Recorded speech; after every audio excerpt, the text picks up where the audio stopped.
Hola, ¿cómo están? Vamos a comenzar nuestra cuarta y última clase, esta introducción al Pentateuco.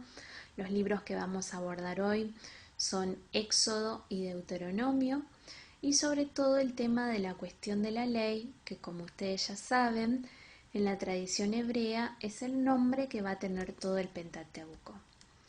Bueno, la palabra éxodo proviene del griego y significa salida. ¿Sí? El éxodo es la salida de la situación de esclavitud y opresión hacia el camino de liberación.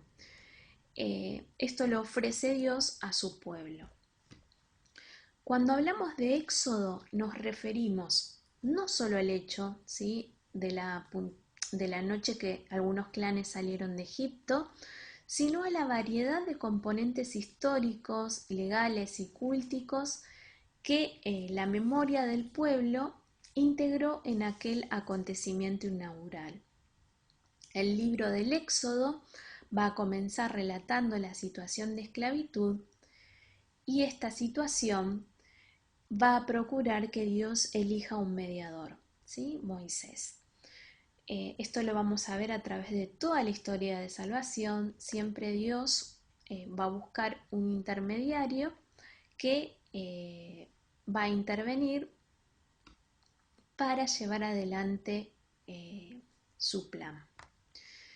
Bueno, en este caso Moisés no logra convencer al faraón de que el pueblo sea liberado, entonces Dios interviene directamente para que su plan se cumpla.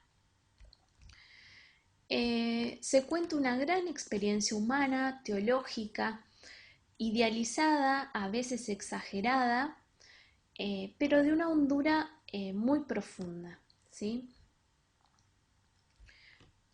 Lo que encontramos será la historia de la liberación de un pueblo pecador y cobarde que desconfía de Dios y murmura de él, incluso no aceptando lo pedido por Dios explícitamente. Bueno, será la historia de un Dios libertador que libera a pesar de los miedos y las resistencias de su pueblo, pero que no se limita a salvar militarmente, sino que lo que va a hacer es otorgarle una constitución y lo pone a prueba durante varios años en el desierto. Bueno, yo acá les dejo un análisis que es a través de los protagonistas de este libro. Es una forma también de analizar cualquier texto, que en vez de focalizarnos en la estructura, nos focalizamos en los personajes, ¿sí? Vamos a encontrar 4 grandes personajes que son el pueblo, el faraón, Moisés y Dios, ¿sí? Van a aparecer en este orden que yo les menciono y que muchos van a sentir la obligación de modificar, pero van a ver que tiene una explicación, ¿sí? Y que a la vez tienen la finalidad de enseñarnos a analizar nuestra situación actual, ¿sí? Siempre más allá del personaje, nosotros podemos identificarnos con alguno de ellos.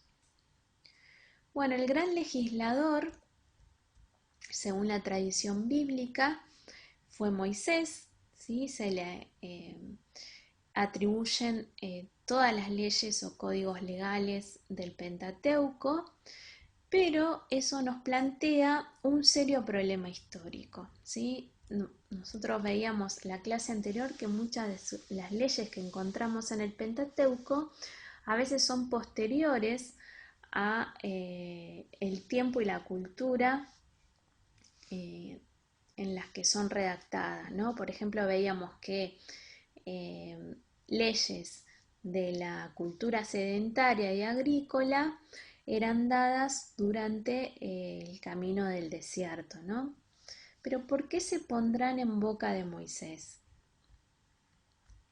Es un poco lo que vamos a tratar de responder, ¿sí?, en esta en este enfoque sobre la ley en el Éxodo y el Deuteronomio.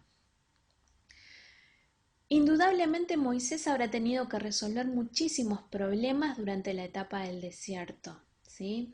Pero lo que lo ha hecho famoso, ¿sí? Si podemos decir de alguna manera, ha sido el decálogo, ¿sí? Si pensamos en Moisés, pensamos en el decálogo. Sin embargo, va a surgir de entrada una dificultad, ¿sí? El decálogo se va a observar en dos versiones. Una está en Éxodo 20 y otra en Deuteronomio 5. Aunque coinciden casi al pie de la letra, entre ellas hay algunas diferencias notables, ¿sí? Diferencias de contenido, diferencias de la manera de formular los preceptos, ¿sí? Y estas irregularidades van a tener un significado. Ese significado es que estas leyes sufrieron retoques, ¿sí? Que pueden ser añadidos o comentarios a través de varios siglos por motivos pastorales o catequéticos.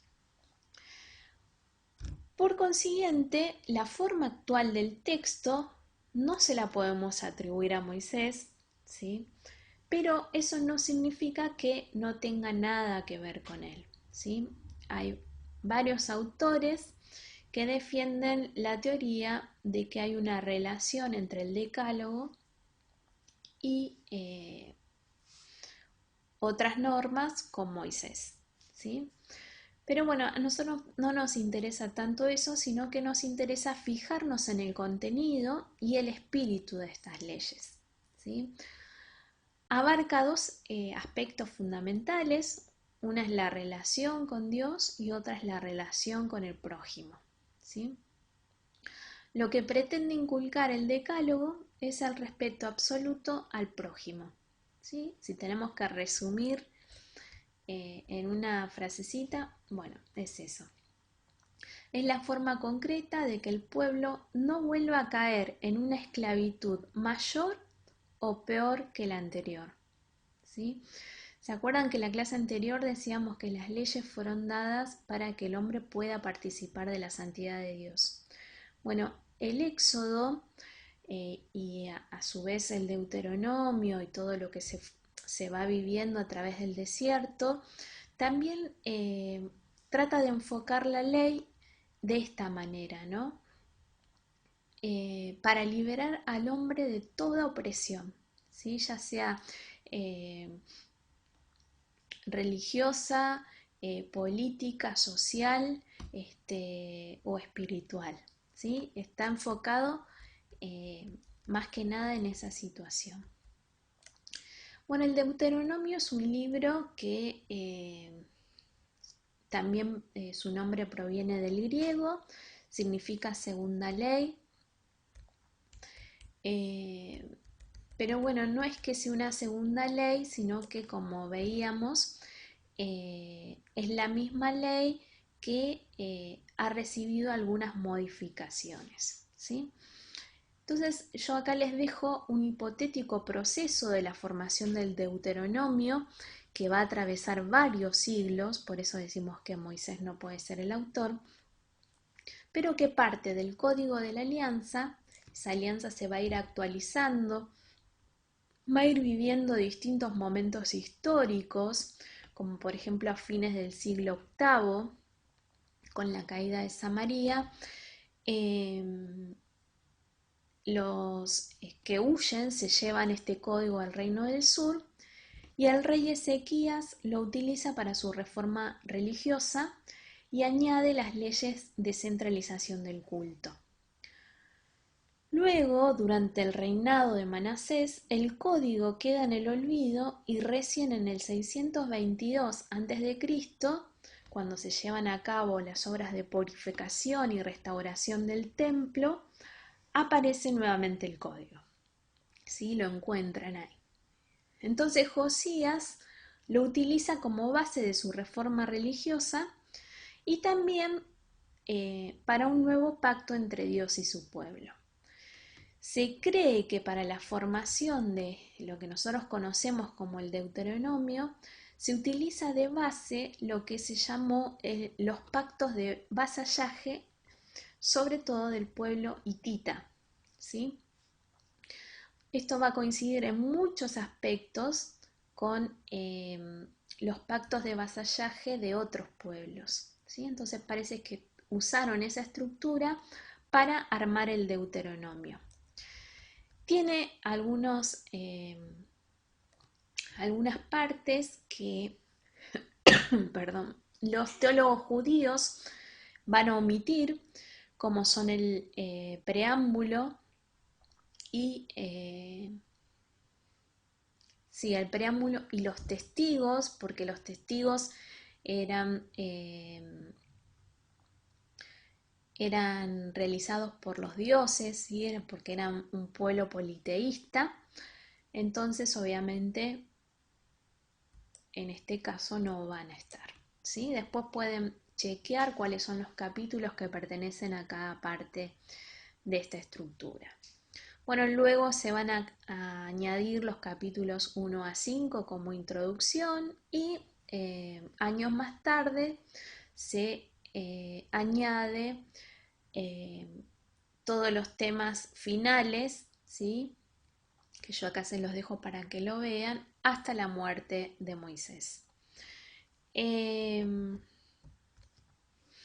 algún momento de la etapa anterior, ¿sí? El Deuteronomio es separado de la historia deuteronomista y unido a los libros de Génesis, Éxodo, Levítico y Números para terminar formando el Pentateuco, ¿sí? Un poco lo que veíamos también en la primera clase. Bueno, este es todo un proceso que sabemos que comenzó en el Génesis, ¿sí? Comienza con la humanidad que revela el plan de Dios, ¿sí? A través de la historia de salvación, pero esa humanidad se revela y Dios elige un intermediario, Abraham. Abraham, que va a bendecir a todas las naciones a través de su familia, ¿sí? ¿Qué pasa? Todos terminan esclavos en Egipto y Dios los rescata. Hace un pacto con Israel, ¿sí? Y reciben lo que serían los términos de ese pacto en la ley. Son leyes sobre rituales y costumbres que separan a Israel del resto de las naciones y a su vez le muestra a las demás naciones cómo es Dios, ¿sí? Bueno, vemos que a través de la historia, sobre todo en Levítico, Números, cómo estos mandamientos se van a ir multiplicando hasta hacer 613 preceptos que hacen que al cumplirlos uno sea justo, ¿sí? Y estos 613 preceptos van a ir siendo presentados a través de la historia de salvación, mostrando un patrón muy claro, ¿sí? Entrega de leyes, Israel rompe esos mandamientos, más entrega de leyes, más historias de rebelión, ¿sí? No importa cuántas leyes haya, ellos van a seguir rebelándose. Hasta que finalmente encontramos, como decíamos en el discurso final, a un Moisés que se está preparando para llegar a la tierra prometida, pero ahí va a reconocer la incapacidad de Israel de seguir esas leyes, ¿sí? Y va a decir que se necesita una conversión más profunda, unos nuevos corazones que sigan la ley de Dios. Esto lo vemos a través de la historia de salvación, ¿sí? Siempre Dios va a ir revelando al hombre su plan de salvación, pero siempre va a haber algún personaje que muestre que su rebeldía, ¿sí? Que no se acepta ese plan. Y Dios va a volver a insistir, ¿no? Hasta que llegamos al Nuevo Testamento, donde Jesús va a resolver esta situación y en vez de seguir multiplicando leyes, ¿sí? Como pasaba en el Pentateuco, él va a decir, no, la cuestión no es aumentar la cantidad de leyes, nosotros tenemos que cumplir la ley, para eso también he venido, pero la cuestión está en simplificar esta cuestión, ¿no? Es escuchar a Dios, amar a Dios y al prójimo, ¿sí? Eh, en esa oración tan sencilla pero complicada a la vez, Dios va a resumir toda la ley.